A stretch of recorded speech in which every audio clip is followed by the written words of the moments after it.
Et si je vous disais que votre cerveau est la chose la plus importante, et pas seulement l'esprit et le cerveau, pour perdre du poids, je vous donne une petite pépite aujourd'hui pour faire en sorte que vous perdiez du poids sans souci, sans effort, juste une petite technique tout à fait particulière qui est très peu connue. Je vous en parle tout de suite.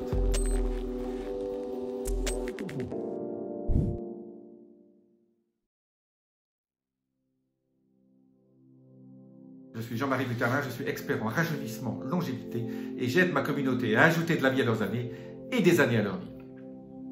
Alors, ce que je vais vous raconter aujourd'hui, ce que je vais vous présenter, c'est extrait des ouvrages de Dr Caroline Leaf.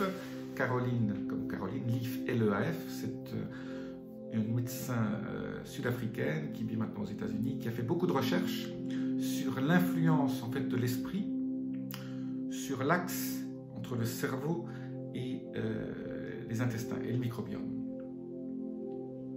Et en fait, elle a remarqué, aujourd'hui je vous donnais la pépite, hein. Lisez ses livres, hein, c'est absolument génial. Elle a regardé sur Amazon, ils sont qu'en anglais, je ne les ai pas trouvés encore en français. Mais en gros, ce qu'elle dit Caroline Leaf, c'est la chose suivante. Vous pouvez manger tout ce que vous voulez, toutes les bonnes choses, tous les bons nutriments que je vous conseille déjà sur beaucoup de vidéos. Tout ça ne sert pas à grand chose. Votre corps ne va pas utiliser ces nutriments correctement si vous ne faites pas la chose suivante. Petit teasing. Eh bien, la chose suivante, c'est quoi? C'est tous les travaux que Caroline Leaf a fait montrent que votre esprit qui est là, hein, votre esprit n'est pas dans votre... regardez, votre esprit est là et il observe ce que raconte, ce que pense en fait votre cerveau, ce que fait votre cerveau. Et en fait, ces recherches ont montré que la méga importance de notre attitude au niveau de ce que fait notre esprit vis-à-vis de notre cerveau pendant qu'on mange et pendant qu'on digère.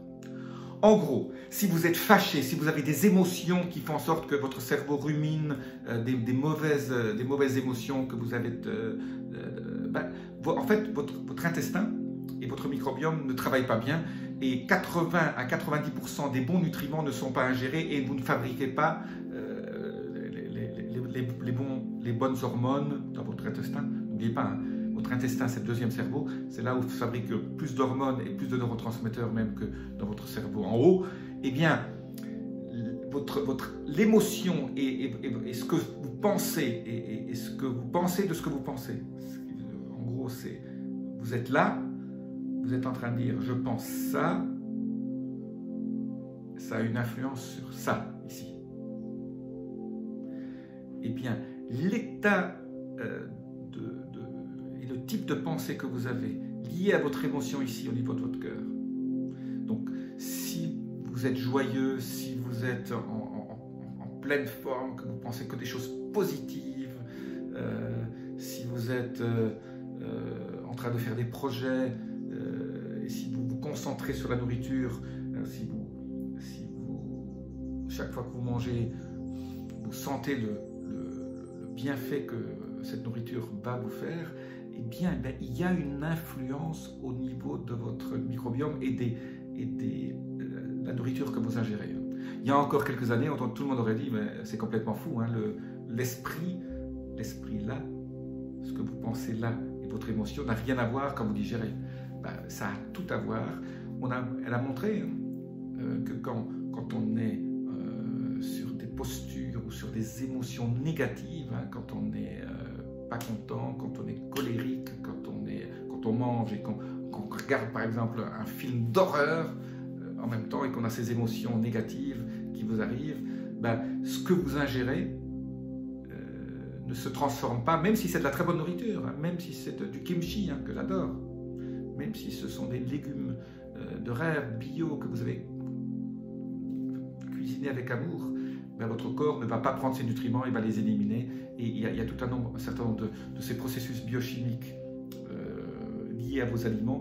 Et si vous n'ingérez pas vos nutriments si vous ne les transformez pas, ben, ça ne sert à rien et elles repartent. Donc, la qualité émotionnelle que vous avez quand vous vous mettez à table est super importante. Donc, la prochaine fois que vous asseyez à table et que vous commencez à manger, avant, dans certaines religions, on faisait des prières pour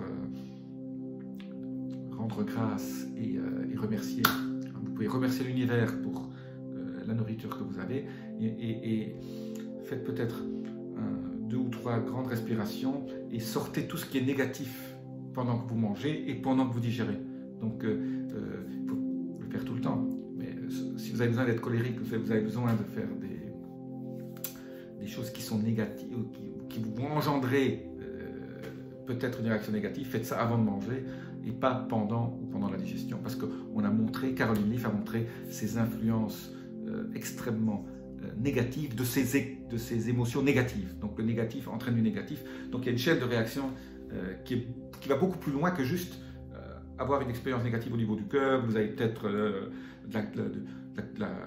vous émettez du cortisol ou de la cortisol ou un certain nombre de neurotransmetteurs parce que juste vous êtes dans un état colérique. Vous avez de l'adrénaline aussi qui monte.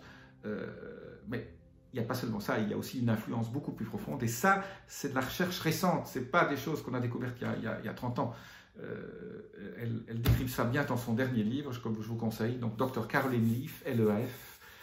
Regardez sur Internet ses livres. C'est absolument... Moi, je trouve cette femme remarquable. Elle a beaucoup de vidéos aussi sur YouTube. Suivez-la si vous pouvez. Tout ce qu'elle raconte est absolument génial. Voilà. Merci, Caroline.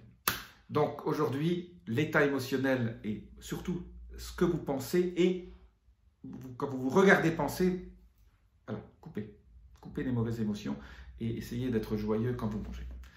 Voilà, je vous dis à très bientôt. Appuyez sur les petits boutons, laissez-moi vos commentaires. Restez.